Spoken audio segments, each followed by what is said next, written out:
Thyroid problems ఎందుకు వస్తుంటాయండి? And especially women లో చాలా వరకు థైరాయిడ్ ప్రాబ్లమ్ తో ఫేస్ చేస్తుంటారు. సో ఎందుకండి, కారణాలు ఏంటి? ఇప్పుడు థైరాయిడ్ ప్రాబ్లమ్స్ అనేది ఈ మధ్య కాలంలో కొంచెం ఎక్కువగా చూస్తుంటున్నామండి. ఎందుకోసం అనంటే, ఇంతకు ముందు థైరాయిడ్ బయటికి కనిపించేంత వరకు అసలు దాన్ని టెస్ట్ చేయకపోతుండే, దాన్ని ఏం చూడకపోతుండే ఎవరు కూడా. కొంచెం బయటికి కనిపించి మింగడంలో ఇబ్బంది కానీ, లేకపోతే మాట మారడం కానీ ఉన్నప్పుడు అప్పుడు డాక్టర్ని కన్సల్ట్ అయ్యి అప్పుడు దానికి ట్రీట్మెంట్ స్టార్ట్ చేస్తుండే. ఇప్పుడు ఏమైపోతుందంటే, మనకి ఈ జనరల్ హెల్త్ చెకప్స్ ఇవన్నీ ఎక్కువ చేయించుకుంటున్నాం. దాని తర్వాత కొంచెం థైరాయిడ్ గురించి అవేర్నెస్ కూడా అందరికి పెరిగింది. అంటే మనకు బాడీలో వీక్నెస్ ఉంది, హెయిర్ ఫాల్ అవుతుంది, లేకపోతే వేరే అంటే ఫీమేల్స్లో కొంచెం పీరియడ్ ప్రాబ్లమ్స్ వచ్చినప్పుడు ఇవన్నీ ఎందుకు వస్తున్నాయి అన్నప్పుడు జనరల్గా థైరాయిడ్ టెస్ట్ కూడా చేయించుకోమని చెప్తుంటారు.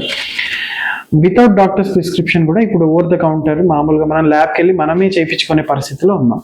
సో ఇట్లాంటప్పుడు కొంచెం చేంజెస్ రావడము, ఒకవేళ చేంజ్ వచ్చింది అనుకోండి అప్పుడు నెక్ స్కాన్ చేయించుకోవడం, అల్ట్రాసోనోగ్రఫీ అంటే డయాగ్నోస్టిక్ సెంటర్స్ కూడా పెరిగిపోయాయి ఇప్పుడు మనకి. అల్ట్రాసోనోగ్రఫీ ఒక మామూలు టైర్ 2 సిటీలో కానీ టైర్ 3 సిటీలో కూడా ఇప్పుడు దొరుకుతున్నాయి మనకి.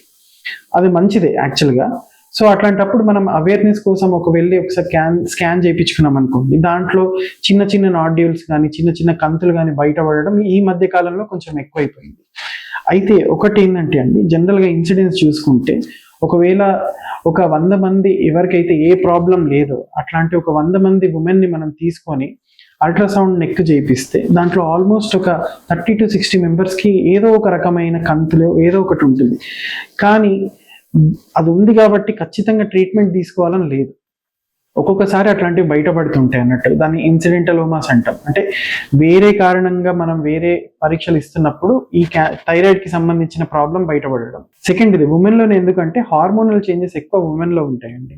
ఇంకొకటి ఏంటంటే మనకి ఈ న్యూట్రిషన్ కానీ ఇవన్నీ కొంచెం ఉమెన్లో కొంచెం తక్కువ ఉంటుంది కాబట్టి. ఇంకొకటి ఐరన్ డిఫిషియన్సీ అంటాం. ఈ పూర్వకాలంలో చూసుకున్నట్టయితే మనం దొడ్డుప్పు తింటుండే, ఇప్పుడు అంతా సన్న ఉప్పు ప్రాసెస్డ్ అంటే సాల్ట్ ఒకటి, దాన్ని అయోడైజ్డ్ సాల్ట్ అంటాం. అంటే మీరు చాలా వరకు యాడ్స్లో కానీ వినుంటారు అయోడైజ్డ్ సాల్ట్ అని. అంటే బేసికల్గా ఇండియన్ గవర్నమెంటే దీన్ని మామూలుగా బయట అమ్మే మన సాల్ట్ని దాంతోపాటు ఐడిన్ ఫోర్టిఫికేషన్ అంటే ఐడిన్ కలిపి అన్ని చోట్ల మనకు ఐడిన్ డిఫిషియన్సీ ఉండకుండా ఉండాలని చెప్పి మనం మామూలుగా డైలీ వాడే ఫుడ్లో యూజ్ చేసే సాల్ట్ అయోడైజ్డ్ సాల్ట్ మాత్రమే యూజ్ చేయని చెప్తున్నారు.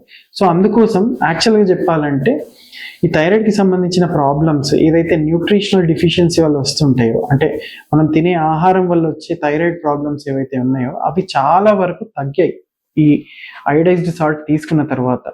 కాకపోతే మనం ఇప్పుడు ఈ నెంబర్ ఆఫ్ టెస్ట్స్ కానీ ఇవన్నీ ఎక్కువ చేసుకుంటున్నాం కాబట్టి ఈ మధ్య కాలంలో థైరాయిడ్ ప్రాబ్లం ఎక్కువైపోయిందని మనం అనుకుంటున్నాం. సో ఇట్ ఇంప్లైజ్ దట్ ఎక్కువ మంది డాక్టర్స్ దగ్గరికి వెళ్ళడం, ఎక్కువ టెస్టులు చేయించుకోవడం వల్ల బయటపడుతుంది.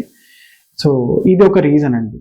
అయితే ఇంకొక రీజన్ ఏంటంటే, ఇంతకుముందు చెప్పినట్టు వేరే హెల్త్ కండిషన్స్లో కూడా ఈ మ్యూటేషన్స్ అని చెప్పి అంటే జెనెటిక్ పరంగా మనకి చేంజెస్ వస్తూ ఉంటాయి. సో ఆ జెనెటిక్ పరంగా వచ్చే చేంజెస్ వల్ల కూడా మనకి మెడలో థైరాయిడ్లో కంతులు రావడము, తర్వాత ఒక్కొక్కసారి థైరాయిడ్ తక్కువ పనిచేయడం, హైపోథైరాయిడిజం అంటాం. ఇది చాలా వరకు ఫీమేల్స్లో చూస్తుంటాం. ఒక్కొక్కసారి థైరాయిడ్ ఎక్కువ పనిచేయడము, ఇవన్నీ జరుగుతుంటాయి. సో మనం ఒకసారి కరెక్ట్గా టెస్ట్ చేసిన తర్వాత అది ఏ రకమైన ప్రాబ్లం అంటే మనకి గ్రంథి సరిగ్గా పనిచేయట్లేదా, అంటే థైరాయిడ్ సంబంధించి అది ప్రొడ్యూస్ చేయాల్సిన హార్మోన్ సరిగ్గా ప్రొడ్యూస్ చేయట్లేదా, లేకపోతే దాంట్లో స్ట్రక్చరల్ ప్రాబ్లమ్స్ అంటే కంతులు లాంటివి ఉన్నాయా, ఇవన్నీ చూసి దానికి మందులతోటి ట్రీట్మెంట్ ఉంటుందా, లేకపోతే సర్జరీ చేయాల్సి ఉంటుందా, ఓన్లీ ఫాలోఅప్స్ మాత్రమే సరిపోతుందా అనేది మనం నిర్ధారిస్తాం.